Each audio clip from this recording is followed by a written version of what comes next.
যেরকম ঘাস, ওই রকম ঘাস সেই ছোট্ট যে আপনার পোকাটা রয়েছে পাথরের ভিতরে, তার গালে একটা কাঁচা ঘাস রয়েছে, হাফ খেয়েছে আর হাফ বাইরে রয়েছে। জোরে বলুন সুবহানাল্লাহ। হাফ খেয়েছে আর হাফ বাইরে রয়ে গেছে। এই পরিস্থিতিতে আল্লাহ রাব্বুল আলামিনের বরত্ব সম্পর্কে প্রশংসা করছে হযরত মুসা আলাইহিস সালাম। বলছে, আল্লাহ আপনি যে এত বড় মহান আমার জানার কোনো কায়দা ছিল না। এটা আমি এতদিন পূর্বে বুঝতে পারিনি যে আপনি এত বড় মহান।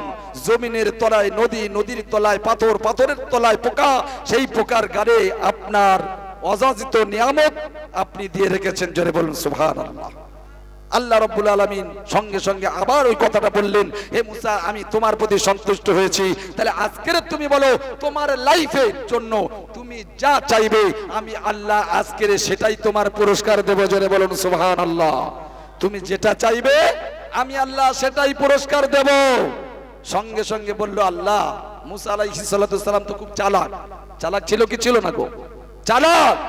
সঙ্গে সঙ্গে বলল, আল্লাহ আপনি যদি আমার জায়গায় থাকতেন আর আমি যদি আপনার জায়গায় থাকতাম, তাহলে আপনি আমার কাছে কি চাইতেন?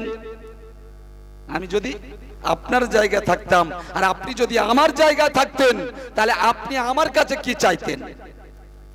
আল্লাহ রাব্বুল আলামিন বললেন, মুসা রে, আমি যদি তোমার জায়গায় থাকতাম আর তুমি যদি আমার জায়গায় থাকতে, আর আমাকে যদি বলা হতো তুমি যা চাইবে তা পাবে, আমি অন্য কিছু চাইতাম না। সুস্থ সবল দেহ নিয়ে সুস্থতার সঙ্গে আমি লম্বা হায়াত চাইতাম। জোরে বলুন সুবহানাল্লাহ। কি চাইতাম? লম্বা হায়াত। বলছে রব্বুল আলামিন সেই হায়াতটা কতটা? সঙ্গে সঙ্গে আল্লাহ রাব্বুল আলামিন বললেন, ও মুসা তুমি জেনে রেখে দাও, শুনে রেখে দাও, তোমার মাথার থেকে নিয়ে পা পর্যন্ত যতগুলো চুল আছে, যতগুলো লোম আছে, একটা লোমের বিনিময়ে 100 বছর জিন্দেগি। জোরে বলুন সুবহানাল্লাহ। একটা লোমের বিনিময়ে 100 বছর জিন্দেগি। ও ভাই, কত চুল আছে, কত আমার গায়ে লোম আছে, আমরা গুনে শেষ করতে পারবো? তাহলে কত লম্বা হায়াত। তা বলছে আল্লাহ, তাহলে এবারে আপনি আপনার জায়গা ফিরে যান। বুঝে আসছে বাপ? এবারে আপনি আপনার জায়গা ফিরে যান আর আমি আমার জায়গায় ফিরে আসি। মুসা আলাইহিস সালাম নিজ জায়গা ফিরে এসে বলছে, আল্লাহ আমি চাই আমি সুস্থতার সঙ্গে আমি লম্বা হায়াত চাই। আল্লাহ রাব্বুল আলামিন বললেন, ঠিক আছে আমি তোমার লম্বা হায়াত দিয়ে দিলাম।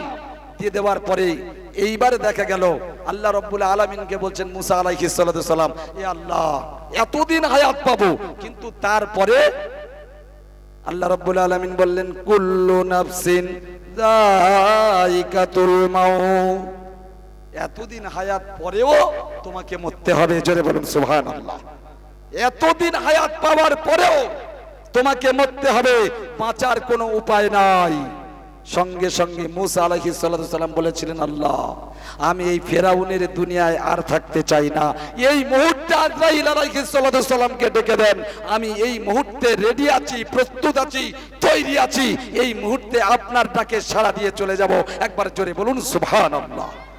আমি যদি অমৃত হতাম, আমার যদি মউত না স্পর্শ করত, তাহলে আমি বলতাম যে আল্লাহ আমার হায়াত বাড়িয়ে দিয়েছে যখন আমি থাকবো, কিন্তু এত বছর পরেও আমার যখন মরতে হবে, তাহলে এই দুনিয়ার থেকে লাভ নেই, মউতের কাছে কারোর ছাড় নেই। এই জন্য করে সেই ছাড়টা যদি না থাকে, তা সেটা হলো কিসের জন্য? ও ভাই, মহাব্বত একটা পুস্তকের জন্য হবে, সেটা হলো কোরআনের জন্য। কিসের জন্য গো? কোরআনের জন্য। আর কোরআনের সম্মান সবাই দিতে পারে না, কোরআনের ইজ্জত সবাই দিতে পারে না, কোরআনের ইজ্জত নরেন্দ্র মোদী দিতে পারে না, অমিত শাহ দিতে পারে না, আদিত্যনাথ দিতে পারে না। যদি পারত, তাহলে কোরআন নিয়ে তারা ছিনিমিনি খেলার জন্য যে ষড়যন্ত্র চালাচ্ছে, সেই ষড়যন্ত্র তারা চালাতে পারত না। ও ভাই, মুচির কাছে গিয়ে যদি কোরআনের কথা বলা হয়, মুচি কি শুনবে? মুচি কোরআনের ইজ্জত করবে? করবে না। মুচি কি জানে? সে শুধু চেনে তার পয়সা।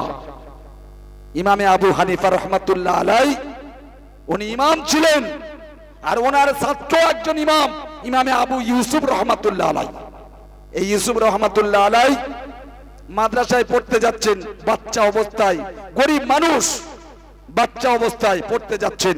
এই পড়তে যেতে যেতে আপনার দেখা গেল মরুভূমির উত্তপ্ত বালুকার উপর থেকে যাচ্ছেন, যেতে যেতে জুতোটা ছিঁড়ে গেছে।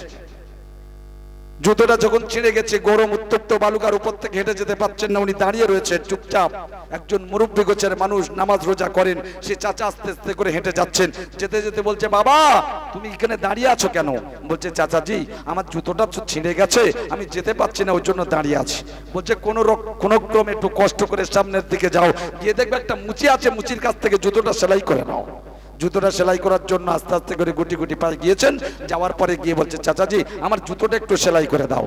ও ভাই, আমরা এখন 1 টাকা 2 টাকা বলি, 50 পয়সা বলি, 25 পয়সা বলি।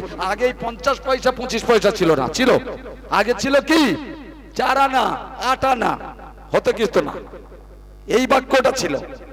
তো সেলাই করেছে, সেলাই করার পরে আপনার দেখা গেল মানে মাদ্রাসার ছাত্রটার বলছে, ইউসুফ রহমতুল্লাহ আলাইকে বলছে, দাও পয়সা দাও। বলছে, চাচাজি আমি তো কোরআনের হাফেজ। বলছে, কোরআনের হাফেজ ফাফেজ বুঝি না, আমার দিতে হবে 4 আনা, আমার দিতে হবে 4 আনা, না হলে জুতো দেব না। জুতো দিল না। চিন্তা করছে, এতদিন পূর্বের থেকে শুনে আসছি কোরআনের মর্যাদা বেশি, কোরআনের সম্মান বেশি, কোরআন কিমতি জিনিস, কোরআন হলো অমূল্য রতন, কোরআনের থেকে পৃথিবীর শ্রেষ্ঠ কিছু আর হতে পারে না। কিন্তু আজকের একটা মুচি, সে 25 পয়সার জন্য আমার জুতোটা দিল না। আমি বলেছি কোরআনের হাফেজ, তাও মানতে পারলো না। এ শিক্ষা আমার করে কোনো দরকার হবে না। চলে গেছেন বাড়িতে। বাড়িতে চলে যাওয়ার পরে 1 দিন গেল, 2 দিন গেল, 3 দিন গেল, 4 দিন গেল, 1 সপ্তাহ যখন অতিক্রম হলো, 1 সপ্তাহ যখন অতিক্রম হয়ে গেছে, ইউসুফ আলাইহিস সালাতু সালাম মাদ্রাসায় আসেন না।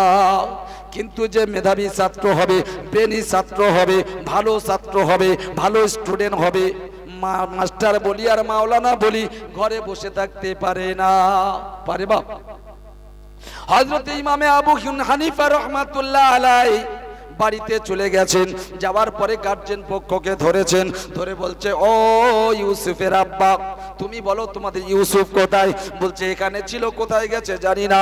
বলে, আজকের 10 দিন হয়ে যাচ্ছে তোমার ইউসুফ মাদ্রাসায় যাচ্ছে না, কিন্তু তবুও তোমরা গার্জেন হিসাবে একটুখানি কি তোমাদের দায়িত্ব ছিল না? সঙ্গে সঙ্গে বলছেন যে আমরা অনেকবার বলেছি, কিন্তু মাদ্রাসায় যেতে চাচ্ছে না। উনি বললেন, ইউসুফকে ডাকো। ইউসুফ আলাইহিস সালাতু সালামকে ডাকা হলো।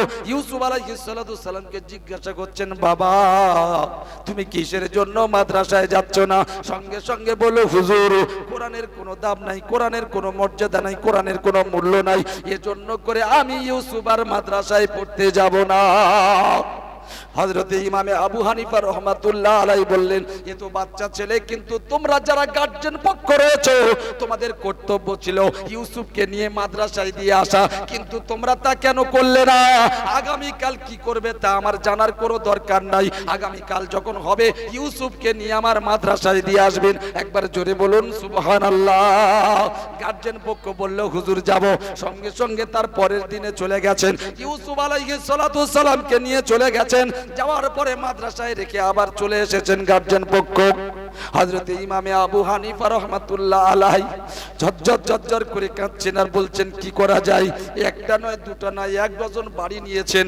ওই বাড়িটা নিয়ে এক এক করে ইউসুফ রাহমাতুল্লাহ আলাইহির গায়ে মারছেন। মারতে মারতে সমস্ত অঙ্গ প্রত্যঙ্গগুলো আপনার দাগ হয়ে গেছে, ঝাঁঝরা হয়ে গেছে, কিন্তু তারপরেও চোখ দিয়ে ঝরঝর করে পানি পড়ছেন, পানি পড়ছে। আর বলছে, ইউসুফ রে, এত মার তোর উপরে আমি মারলাম, তোর শরীরটা ক্ষত বিক্ষত হয়ে গেছে, প্রত্যেকটা শরীর দাগ হয়ে গেছে, কিন্তু তুমি বলো মারির কেন প্রতিবাদ তুমি করছো না?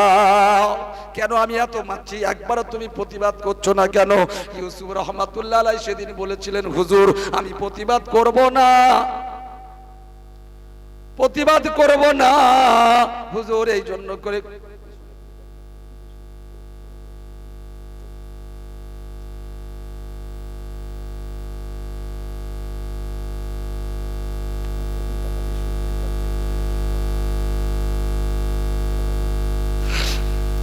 ভাইরা আমার, সেজন্য করে ইউসুফ রহমাতুল্লাহ আলাইহি বলছে হুজুর আমি একবারও প্রতিবাদ করব না।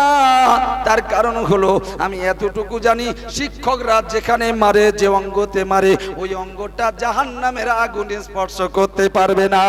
একবার জোরে বলুন সুবহানাল্লাহ।